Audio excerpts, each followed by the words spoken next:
This is Autoline Daily, the show dedicated to enthusiasts of the global automotive industry. As we reported last week, BYD took the EV sales crown from Tesla in China in September. And thanks to that jump in sales, the automaker's profit soared in the third quarter.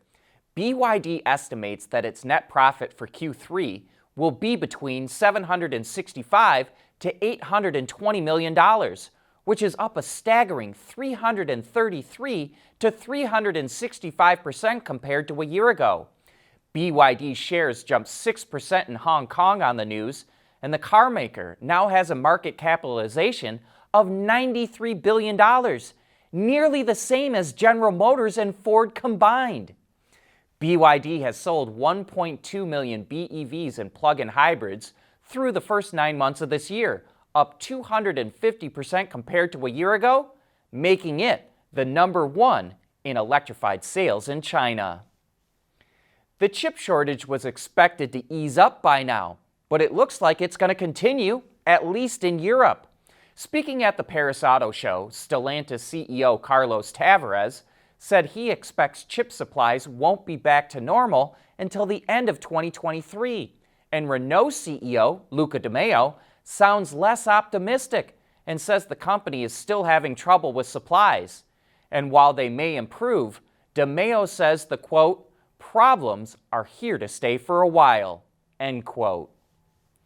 EV startup Canoo continues to rack up orders for its pod-like delivery van. Back in July, it received a 4,000 EV order from Walmart. Last week, fleet leasing provider Zeba ordered another 3,000 vehicles.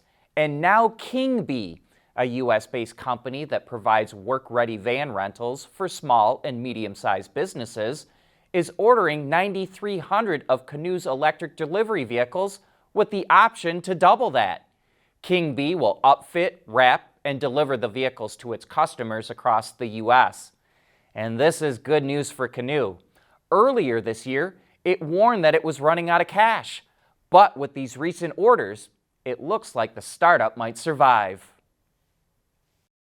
We want to know what drives your testing. OTA, connected car, diagnostics, remote testing. Intrepid Control Systems is here to help you work from anywhere. Intrepid Control Systems, driven by your data.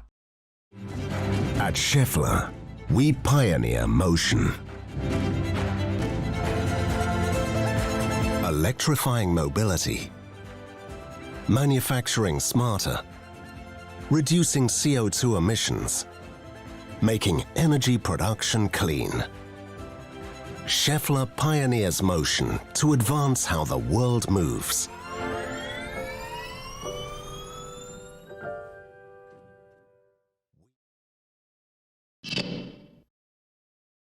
The $300,000 plus Cadillac Celesitq is not about generating billions of dollars in profits.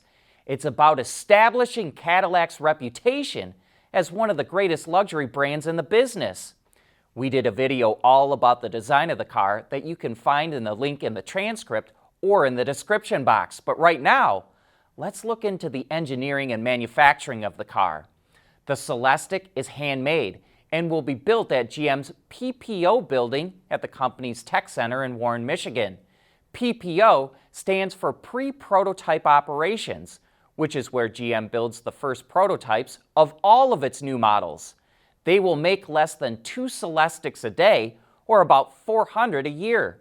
The car has an interesting skateboard design made from 6 large aluminum castings, which GM calls Megacastings. The front end section is made from 2 large wheelhouse castings, left-hand side and right. The rear end module is the same, left and right-hand wheelhouse castings. The floor is also made of 2 large left and right-hand castings. The Megacastings are made in the Detroit area, and each one eliminates 30 to 40 stampings. The composite doors are made from SMC, or sheet molding compound, while the rest of the body panels are carbon fiber. The floor houses the 111 kilowatt-hour battery pack, which is also a structural part of the car. It uses GM's Ultium battery pouches that are laid on their sides to get a lower floor height. The Celesitq will have a 300-mile-plus driving range. 115 parts in the car are 3D printed. In fact, GM uses 3D printing to make the sand cores for the Megacastings. There are also over 300 parts that are fabricated at the PPO building. The Celesitq uses 2 electric motors for all-wheel drive propulsion. Those motors generate a combined 600 horsepower that will accelerate the car from 0 to 60 in 3.8 seconds. DC fast charging with a 190 kilowatt charger will deliver 78 miles of range in 10 minutes. Some of the other features on the car include active roll control, adaptive air suspension, magnetic ride 4.0, an active rear spoiler, 5-link suspension front and rear, and 23-inch wheels with Michelin Sport Summer tires. And as I said, don't forget to check out that other video we did that dives more into the design. And speaking of ultra-luxury electric cars, Rolls-Royce pulled the wraps off the Spectre. The 2-door, 4-passenger car rides on a new aluminum architecture that's unique to Rolls. A nearly 700-kilogram or over 1,500-pound battery pack is mounted in the floor of the extruded aluminum sections and is estimated to provide 520 kilometers or 320 miles of range on the WLTP cycle. Rolls doesn't say how many kilowatt hours the battery is, but it's 75 kilograms or 165 pounds heavier than Tesla's 100 kilowatt hour pack.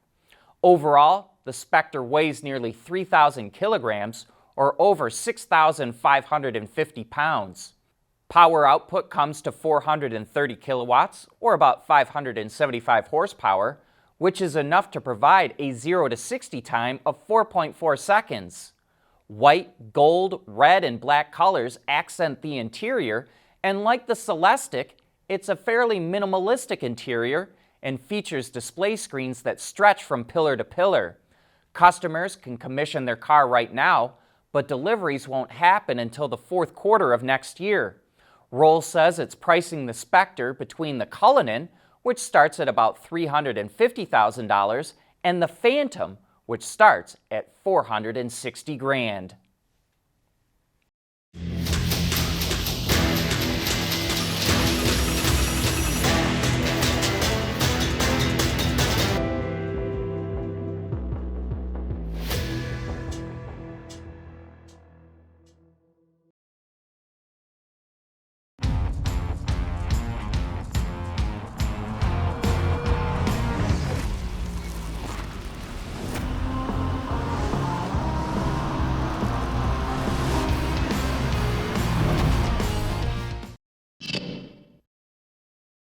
Foxconn unveiled a couple of new EV concepts. The first is a small crossover called the Model B that is aimed at younger buyers. It has a 2.8 meter or 9.1 foot wheelbase, a coefficient of drag of 0.26, which would put it between a Tesla Model Y and Ford Mustang Mach-E, and it has an estimated 450 kilometers or 280 miles of range. The other EV is a pickup called the Model V. The 4-door truck is able to carry up to 5 people and has a payload of 1 ton and a towing capacity of 3 tons.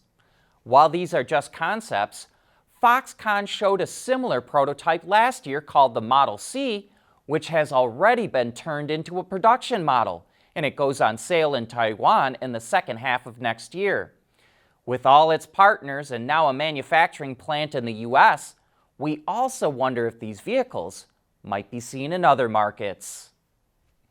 The Toyota Corolla is getting a refresh. Styling-wise, all models feature massage front and rear fascias. The non-hybrid sedan now only comes with the 2-liter 4-cylinder engine that produces nearly 170 horsepower, while the hatchback only comes with a 1.8-liter engine and is now only mated to a CVT. The hybrid features more powerful electric motors, and the total system produces 13 more horsepower and 10 more pound-feet of torque. A lithium-ion battery replaces an old nickel metal hydride pack, and the Corolla Hybrid also gets an all-wheel drive option for the first time. But fuel economy numbers are surprisingly way down. It's rated at 50 mpg in the city, 43 on the highway, and 47 combined.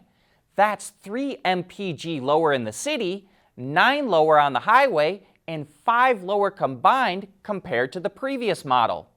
Additional highlights include a new sportier trim for the hybrid called the Infrared Edition, as well as Toyota's latest infotainment system and ADAS technology. But that brings us to the end of today's show. Thank you for tuning in.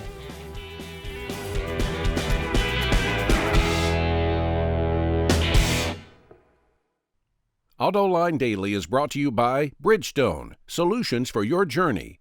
Experience Dolby Atmos, anywhere, anytime. Intrepid Control Systems, over-the-air engineering, boost your game. And by Scheffler, we pioneer motion.